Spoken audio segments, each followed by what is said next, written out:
Nah tadi menarik tuh Yan, yang lo bahas tentang ada pemain organ 250.000 dibayar dari pagi sampai malam. Nah menurut lo bagaimana seharusnya, seberapa harusnya ya kan musisi atau seniman musik itu harus dibayar atau diapresiasi gitu? Menurut pandangan akademisi seperti apa? Ya, apa ya?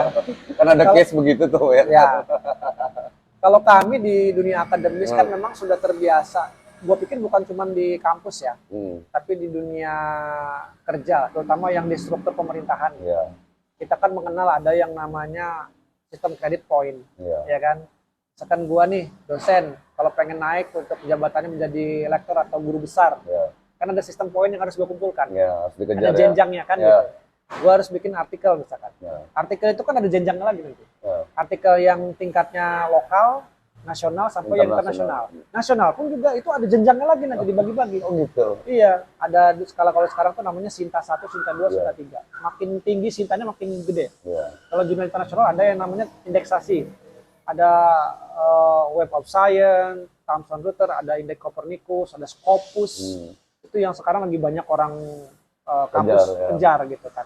Nah mungkin kita bisa melakukan semacam analogi yang sama untuk karya musik itu, bahwa ketika orang ingin dihargai dalam konteks finansial gitu, maka dia juga harus memenuhi syarat-syarat khusus kan.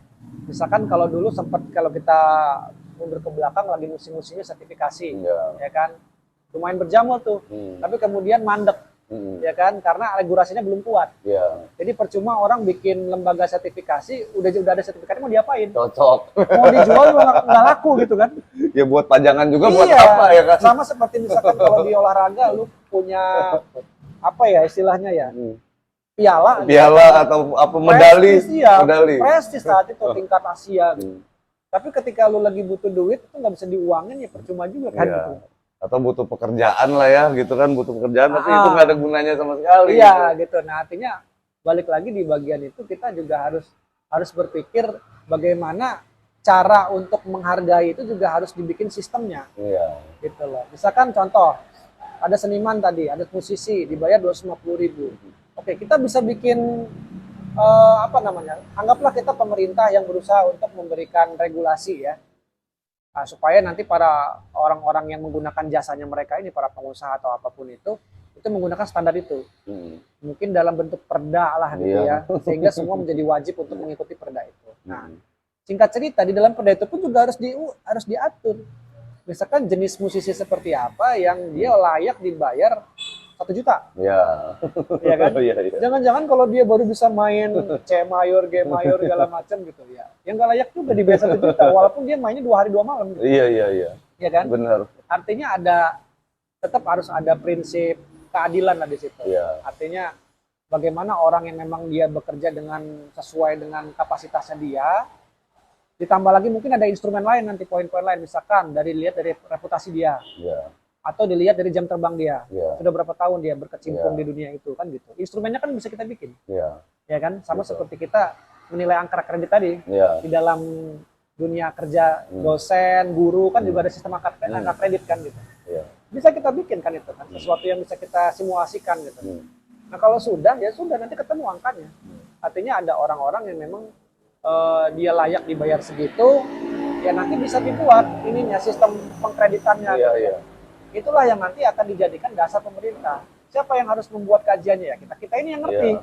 Pemerintah mana ngerti dia buat membayar orang, buat menentukan mana seniman yang dilayak 250.000 sama 1 juta aja nggak tahu. Gitu kan. Yang jelas kalau dia bisa mainin nada C segala macam dengan bagus, oh ini musisi nih gitu. Kan orang awam begitu. Tapi kan kalau bagi orang-orang kayak kita yang ngerti kan nggak begitu gitu. Makanya kayak misalkan contoh lagi yang lain, misalkan Andika Kangen Band lah misalkan ya. Ada Andika, ada satu lagi dia nggak terkenal gitu. Yang satu secara look lebih inilah gitu ya, lebih bagus gitu. Tapi dia nggak punya reputasi sebesar Andika. Iya kan? Kalah dia. Pasti. Iya kan? Jadi tolak ukurnya apa? Reputasi, jam terbang. Gitu. Nah itu yang harus kita susun. Jadi ada beberapa, bisa dilihat dari reputasinya, bisa dilihat dari skillnya. Skill itu nanti kan berarti harus dites, diuji kan. Gitu loh. Orang-orang yang memang dia sudah dianggap maestro di Lampung, Ya walaupun istilahnya kalau secara misalkan contoh pemain gitar tunggal lah, Ya. ada beberapa nama di sini, ada Dilko Lampas, Ilham Bala dan sebagainya. Ya kita nggak bisa ukur skill main gitarnya dengan skill main gitar-gitar klasik dong. Iya. Coba mainin Appoggiatura, coba mainin apa Mozart namanya? gitu ya. Iya, mainin karyanya siapa misalkan, Tarega dan sebagainya. Iya.